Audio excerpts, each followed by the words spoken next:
जी की हाल चाल ने ठीक ठाक ने। देखो जी ਕੰਮ ਹੋ ਰਿਹਾ ਸੌਦੀਆਂ ਵਿੱਚ। ਤੁਸੀਂ ਕਦੇ ਸੌਦੀਆਂ ਸੌਦੀਆਂ ਵਿੱਚ ਜੇਲ੍ਹਾਂ ਵਿੱਚ ਰਹਿਣਾ ਪੈਂਦਾ ਜੀ। ਇਹ ਹਿਸਾਬ ਆ, ਕੰਮ ਸੌਖਾ ਨਹੀਂ ਹੈਗਾ ਸੌਦੀਆਂ ਦਾ।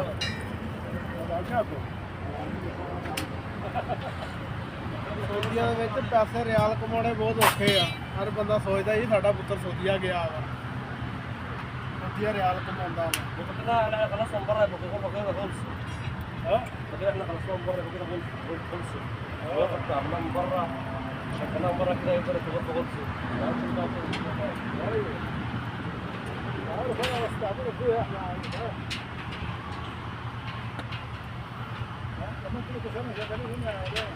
देखो यार सऊदीया में काम हो रहा है बहुत मुश्किल से।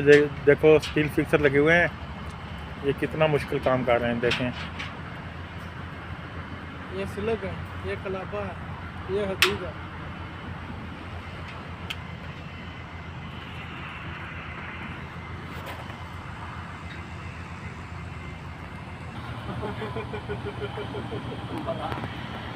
वो नंबर मान दुनिया में हुआ नंबर।